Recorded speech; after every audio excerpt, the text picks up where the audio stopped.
I'm Chef David Jahnke, and today I want to show you how to peel, cut, dice and mince a garlic clove. Garlic is a food ingredient with lots of strong flavors, and well, if you analyze in general, I mean, there's always a few people who like it a lot, having like lots of garlic, they would not mind. Some people don't like it at all, they don't like to feel the flavors, and in general public likes it, but more kind of like as a condiment than as an ingredient, which means we don't want to bite the garlic, which means it would be like a very strong flavor to it and would take over all the other flavors in our dish probably. So in that case, it would be better to have it very fine cuts, like in the Petit Brunoise, I would say in French term, which is a very small die, the smallest dice we can have. Or we also can mince it, which I consider more like it's turning into a puree, which is very helpful in dishes like, for example, you want to make some garlic butter, you do want to disappear the piece of garlic because you're working with raw garlic in that case. Some people like to take out the sprout. If you cut a garlic in the center, in the middle, and you see that little green sprout coming up, people like to take it out because it could be a little bit bitter flavor before we cut the garlic, of course. There's also many tools like garlic squeezers, which I consider would leave lots of that garlic juice in the squeezer and not in your dish where you want to actually enjoy it. And there are also like rubber tubes or rubber mats which help to peel it. They help, but I consider it's better than, instead of mashing the garlic or squeezing it down before peeling, just cut off the ends to peel it. It would be easier and no need to mash or squeeze it because you could lose some of the juice of the garlic. Beside that, of course, I will show you in 2 minutes a few tips and tricks how we can cut it very simple in different sizes and shapes. And garlic, of course, it's a delicious thing. No? I mean, I consider garlic almost like one of my most important food seasonings for dishes. It's just delicious as long as we use it properly. To peel and cut the garlic, I always recommend, first of all, have everything ready, like your mise en place we call in French cuisine. Have your board, have it nice secured so it won't move. Have utensils you need, for example, to put the peel. Also have a small paring knife. It will help to cut off the ends and to take off the peel. And use a chef knife or a fillet knife even works too, if you like to after apply the cutting technique to the garlic. Beside that, just an additional tip, the skin and the cut-offs we can of course use again for broths or to make a demi-glace sauce, for example. There's always a use for it. We don't want to waste food or throw those things away. So let me quick show you how I like to do it. First of all, like I said, I take my garlic, I take a small paring knife and I just cut off the end, and the skin actually comes off pretty easy. The skin, like we said, we can use for other things, and the cut-offs too. Now we have our garlic clove, and what I do, I just look for a nice position. What's a good position to keep it more stable? That's the first thing. And now next I will take it with my thumb and with my tip finger, and I just take them in between and I hold them like that. Since I didn't squeeze or mash them or push them down, the juice inside will help me actually to keep all of it nice together to apply the cutting techniques, which you will see in a few seconds. So I just take it like that. Now my knife I take in between my fingers to apply the cutting. I first cut it in slices like this, in thin slices. Thinner I do the cutting for each step, thinner I will have the final product. Then I will just turn it over. And now I do the same thing. I cut it again, but now it will turn into stripes. And then I cut the whole thing over, and now I just cut it in front to cut off the dice. And you will see the end product will be already very fine dice, which I would call Petit Brunoise, like we call in French terms. So very quick. I put it in between my fingers. Now I take my knife straight through. I'm cutting it in slices, and it's holding in my hand. And now, like I said, basically you can see it's still holding nice together because since we didn't push out the juice or squeezed out the juice, it helps a lot and it keeps everything nice together. So now we can apply the next cutting technique to it. So next I just flip it over to the opposite side and still hold it in between my fingers, and I do the same thing now.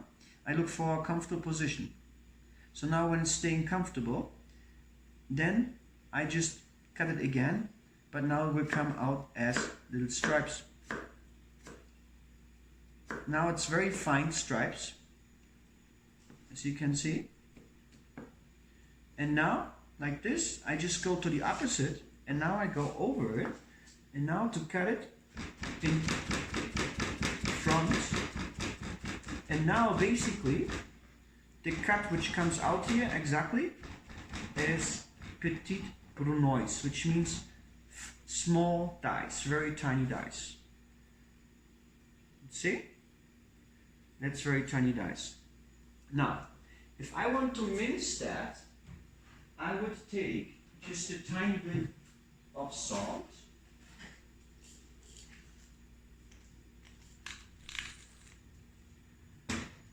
The salt is not too salty, it's just like to add something which helps me for the grinding process. And now, this I call Petit Brunoise, but if I want to mince it, if I want to use that now for garlic butter or something where I need to disappear the garlic, now I change the angle of my knife. I push on the tip to get some pressure to it, and now little by little, I'm taking the garlic, grabbing it, and mashing it down basically. And I repeat the process. And this will turn in my garlic into a very fine paste, as you can see. And like I said, the salt is just here to help me. Take a look now. The garlic basically has disappeared, but it's still here. It just turned into beautiful minced garlic puree. Now I can use the garlic to add lots of flavors to the dishes without that my customers will bite actually big pieces of garlic.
Thank you very much for watching my video today. I hope you enjoyed it and was helpful.